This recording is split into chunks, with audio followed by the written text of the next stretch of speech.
Mayor Rafiq বলে, ওরা আমার বাসা ভাতিজা, ওরে ধর। আর আমার বুকের মাঝে ছোট একটা মেয়রের মার্কা স্টিকার ছিল, ওই স্টিকার সয়ে আমার মোবাইল স্টিকার ও টাকাগুলো নিয়ে যায়। তখন সবিক আমার মাথায় বাড়ি দেওয়ার পর আমি মাথা ফেটে যাই, আমি মাথাতে হাত দিয়ে পড়ে যাই। তখন আমার জ্ঞান হারা হয়ে যায়। হয়ে কাজ করতেছে মাঠে। এখন এই পরিস্থিতি দেখে যে বিএনপির একটা দামি প্রার্থী এখানে আমাদের মাঝখানে যে কাঞ্চন পৌরসভার মধ্যে দিয়েছেন, সেই দামি প্রার্থী সেই প্রার্থী আমি দামি প্রার্থী বলবো, কারণ ওনার মাঝখানে আরও দুজনকে দিয়েছিল, ওরা গণের ইয়ের মাধ্যমে বাছাইয়ের মাধ্যমে বাদ হয়ে গেছে। তো ওনাকে একটা পুতুল হিসাবে যে আজকে আমাদের মাননীয় মন্ত্রী এমপি মহোদয় যে কাজটা করেছেন, এটা মোটেই ভালো করেন নাই। কারণ হচ্ছে আমরা চাই উনি শুধু কাঞ্চনের এমপি না, উনি পুরো রূপগঞ্জের এমপি।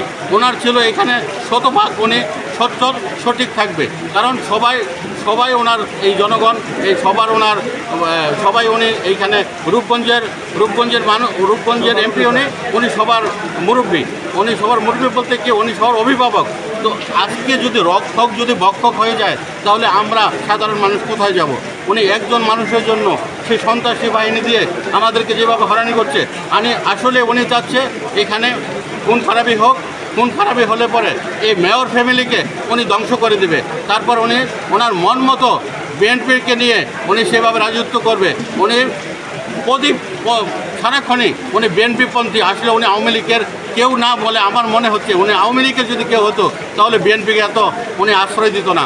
যে বিএনপি 15 আগস্ট করতে দেয়নি, গরু টরু নিয়ে খেয়ে ফেলছিল, আজকে সেই লোককে উনি যে এত দিচ্ছে, উনি আজকে এখানে প্রার্থী বানিয়ে তার পিছনে যে সন্ত্রাসী বাহিনী দিয়ে ওনাকে পাস করানোর জন্য লেগে পড়ে উঠছে, এটা কিন্তু সাধারণ মানুষ জেনে গেছে। মানুষ কিন্তু অতটা এখন বোকা শোকা না।